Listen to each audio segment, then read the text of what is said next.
So, eto na, painit na ng painit ang usapin dito kay Kuya Pal Santos Matubang. And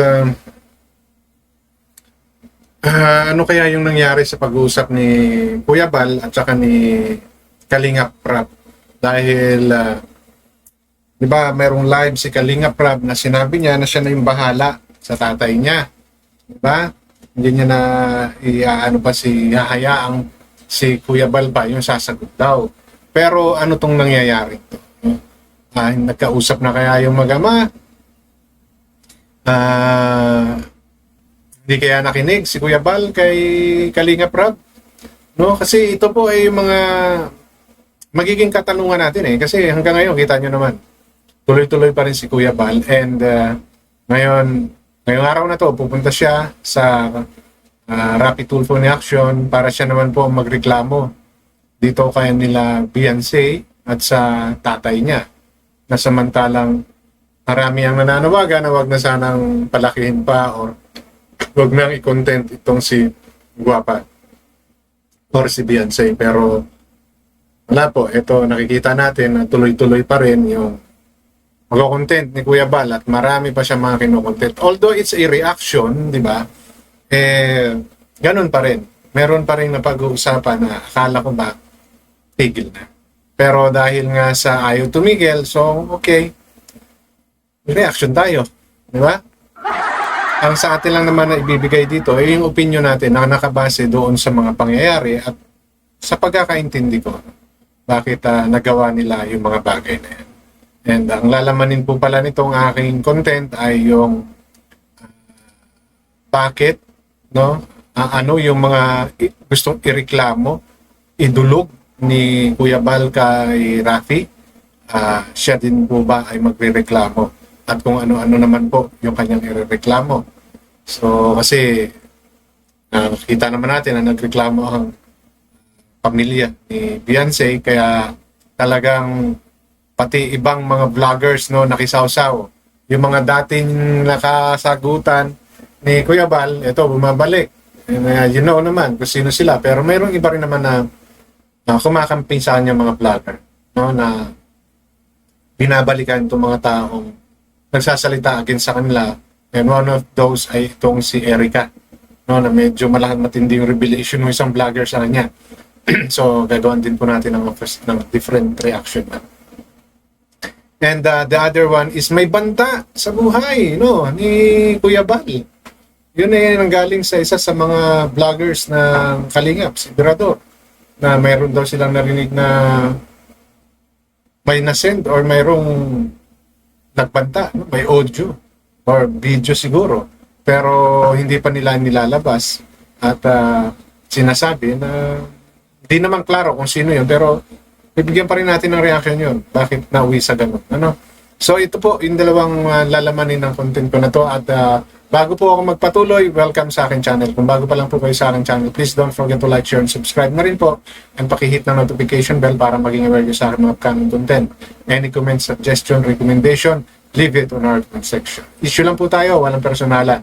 At always po, matutong mag-fact check para hindi po kayo mapagsabihang fake news. So, umpisahan po natin dito sa reklamo no, ni Kuya Bal kung bakit siya pumunta dito sa RTIA, no, na pinuntahan din nila Beyonce dahil nireklamo sila. And may mga katanungan lang, no, si Kuya Bal na gusto niyang ipahayag sa Rapid Tulfo in Action at para masiguro mabigyan din siya ng time to hear kung ano yung side niya, no, sa mga sinabi siguro nila Beyonce. Pero ano ngayon yung mangyayari doon sa sinasabi niyang mag-uusap sila sa barangay, 'di ba? So yung pagpunta niya kay Tulfo ay yung pagrereklamo niya. So yung pag-uusap nila sa barangay is another story na naman siguro yun. No, kasi yun yung huling na pagkasunduan eh. I-honor ba yun nila? Oras na pumunta sila Pal Matubang ngayon doon? Or it's a different case, kumbaga, na yung pagpunta ngayon ni Kuya Bal. So, allow me to play yung portion ng mga nabanggit ni Kuya Bal, no? Na parang gusto niyang ireklamo, no? Yung grounds niya para gusto niyang magreklamo. So, ito po, pakinggan po natin yung sinasabi ni Kuya Bal. Sabi nung ating dalaga po hindi daw umaalis sa Kalingap sinisiraan doon namin para masira ang bitigan, masira ang pagkatao. Kasi ngayon, so, yan yung isa sa irereklamo, no? Ni Bal. Bakit daw nasabi ni Beyonce na lahat ng mga umaalis sa kanila isinisiraan nila. And actually, hindi sila. No, hindi ang matubang. No, hindi si Bal at saka si Kalinga Prap. Kung ating babalikan po yung kwento ni Midit, no?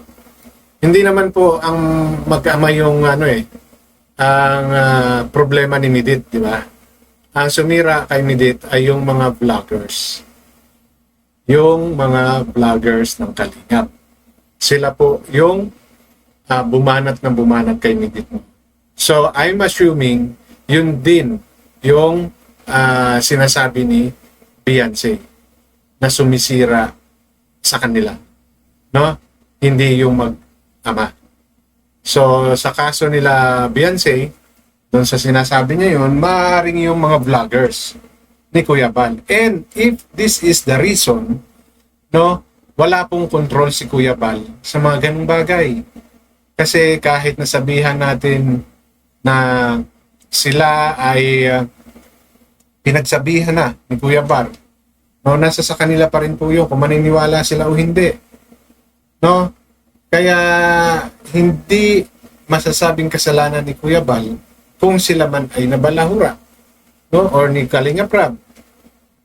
Diba? Kasi si Midit nga mismo naintindihan niya na hindi kontrolado ng mga matubang yung mga vloggers nila. Although nanduroon sila sa community, nandirito sila sa community ng Kalinga Prab ay sa Kalinga community. So, kumaga jurisdiction or dapat kontrolado niyang mga matubang yon, which is they are trying. No, pero kasi meron talaga na ko-content at ko-content dahil issue siya. No? Pinag-uusapan siya. Kaya may mga hindi talaga sumusunod. So sigurado yan, no? May bumalahura, may bumastos sa kanya, kay Beyonce at sa pamilya niya. Ito yon. Pero paano ba na-trigger si Bal? Diba nung may lumabas na Hansel na according to the news or sa mga chismisan, yun daw talaga yung nanay ni Beyonce na kung ano-ano yung pinagraran. Kaya na-trigger si Kuya Bal at sumagot. So, sa pagsagot niya, yun yung nangyari. Nandirito sila ngayon kay Tulpo. So, patunayan niya sa harap ng programa. Kung attendance siya ng posibleng host na umupo, patunayan kung sino yung mga umalis na siniraan po namin. So, yun nga yung isa sa mga reklamo niya, no? Yung sinabi nga na yan ni Beyonce. And, tulad po ng sinabi ko, based doon sa mga sinabi ni Midit, so it's the vlogger. Ngayon, kung vlogger yan, yun yung mga kailangan nila ma-identify. And, I think, no? Mayroong ako na kasi nanonood kay Dr. Lab at kay Redsen, mukhang meron nga atang mga vlogger na kakasundan. No? And I don't know kung ano yung magiging stance ng mga. So that's another story for us to tackle. No? Pero sa ngayon, yun yung isa sa mga gustong alamin, no? Na nirereklamo ni Bal Santos Matubang. At meron pa pong isa. Bakit ngayon na nagreklamo si Taybiran na nainitan ang dalaga Well, ito po ay narinig naman natin lahat, no? Na, totoo yan, reklamo ng tatay ni Beyonce yan. Mayroon doon sa ano nila yon, sa parang pelikula-pelikula, no? Na inaangal niya nga yun, which is, kumbaga, ako rin mismo, irrelevant na yun, eh. Di ba? Ginusto ng anak niya yun during that time. Di ba? Pumayag sila, pumayag kayo. At, gumagawa kayo ng pelikula. So, normal yun. Diba? Normal na may mainitan kayo, mapasa kayo. Kasi kung part ng script yun, wala tayong magagawa. No? Pero kasi parang mababaw na dahilan yun para ireklamo pa. In the first place, pumayag kayo yung guardian ni Beyonce. Eh. So, knowing na nandoon kayo, nakita niyo yun, di ba ibig sabihin, pumapayag kayo, di ba? Hindi naman basta-basta gagawin ng mga matubang yan. Unless talagang hindi nila consider yung mga ganong bagay. No? So, 5 raw yan. 5 yung gusto niyang itanong. No? Ipatanong sa RTA kung doon sa mga sinabi ni Beyonce. No? Kaya, abangan natin kung paano yung tatakbuhin nito mamaya. Kasi medyo talagang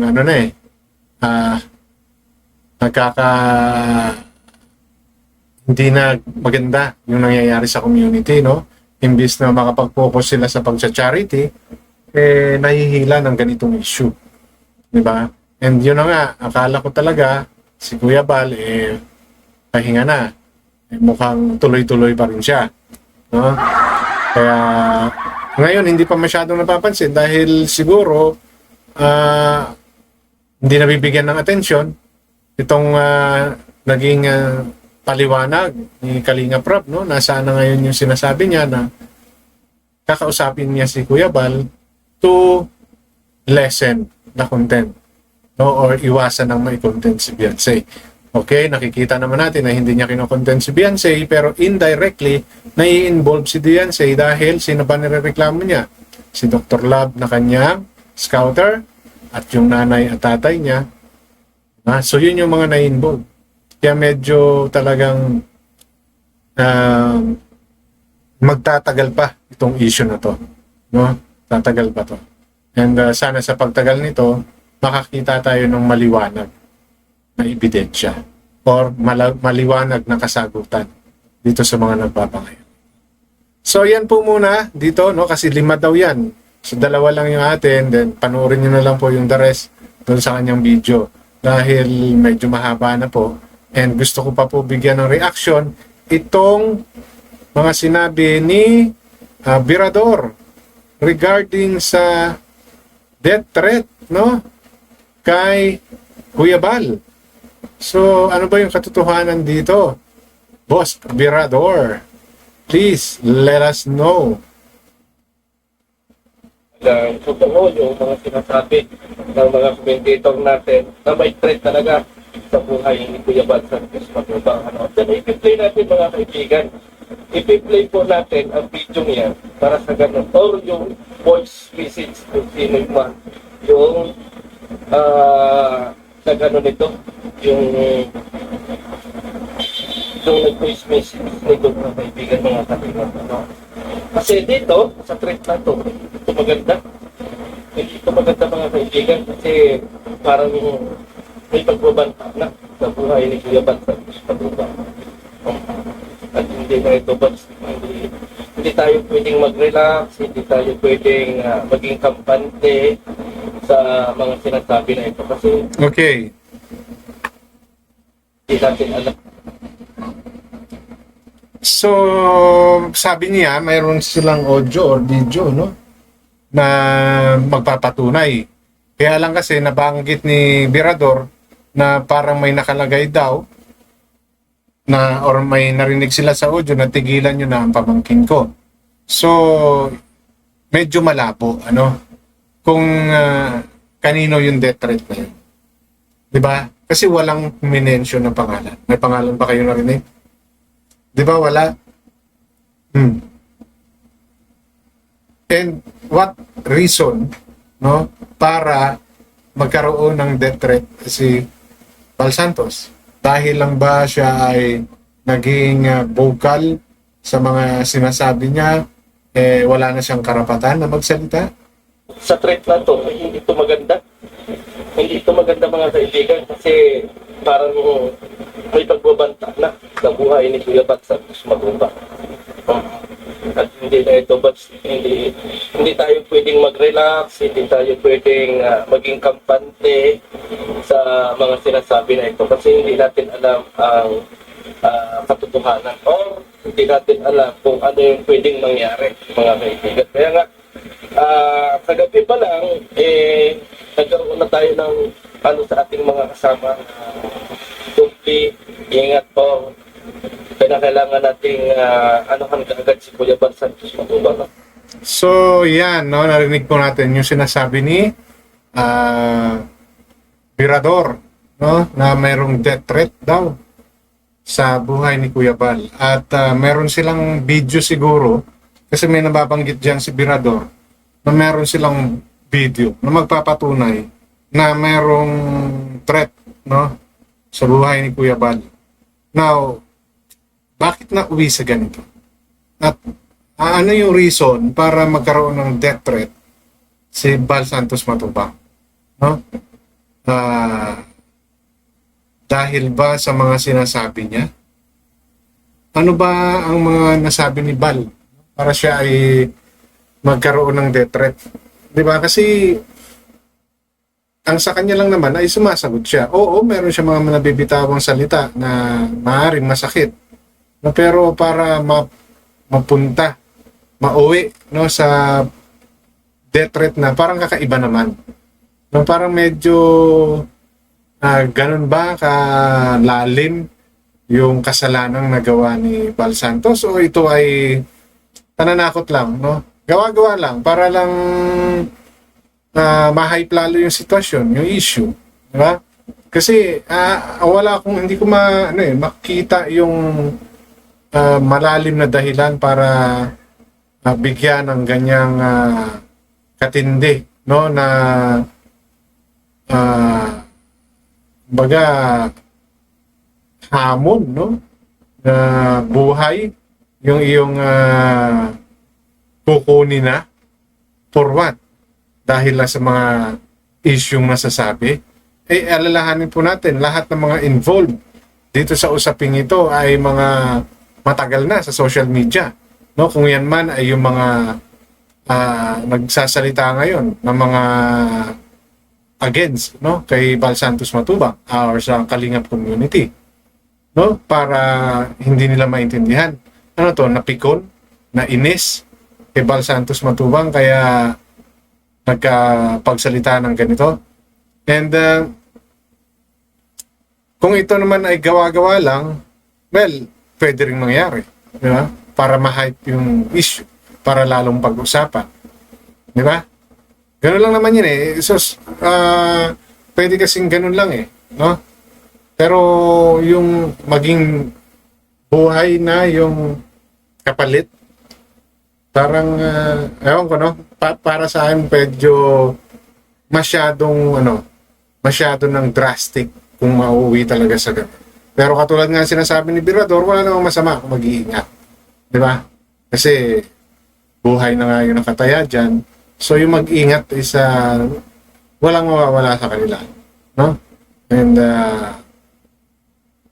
sana nga hindi ito totoo. Kasi kahit papaano, wala na kasi sa lugar. Wala na talaga sa lugar kung mauuwi sa ganun. And kung yung audio naman or yung video na sinasabi ni Virador, hindi rin naman tukoy kung sino talaga eh. Di ba? Kung sino yung sinasabi sa video, tigilan nyo na yung pamangkin. Sino sa mga yan? Diba? Na ako, ang mga naiisip ko lang dyan, no? Yung mga bumabati ko sa kanya. No? Hindi na sa kanya, pati sa kay Kalingap or sa buong Kalingap community. So kung sino man yung guest ninyo, maybe as good as mine na rin yan. Baka pareho tayo. ng iniisip.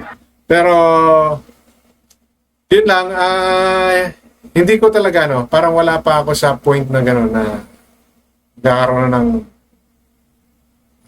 threat sa mga buhay. Well, si Kindred din naman, nagkaroon din ng ganitong issue. I don't know kung ano na yung nangyayari sa kanya. Meron din siyang death threat. Pero hanggang ngayon naman, okay naman si Kindred ata. Tuloy-tuloy pa rin yung live niya, di ba? So, if this is pinahype lang or totoo, or gumagawa lang ng kwento, there's nothing wrong, di ba? Sa pag-iingat, sabi niya. Hindi naman makawalan yun. Mag-iingat sila. Okay, so yun lang po yung gusto kong i-share sa content ko na to. And sana matapos na yung issue para naman makamove on na lahat. And medyo ano na kasi, lumalala na. Malaki na lumalaki yung issue na baga yung iba irrelevant na eh. Irrelevant. So, let's see kung anong mga mangyayari sa mga susunod pang kwento ng mga nangyayaring ito sa Kalingap community. Yan lang po, and always po, matuto kayo mag-fact check para hindi po kayo mapagsabihang fake news. Hanggang dito na lamang, maraming salamat.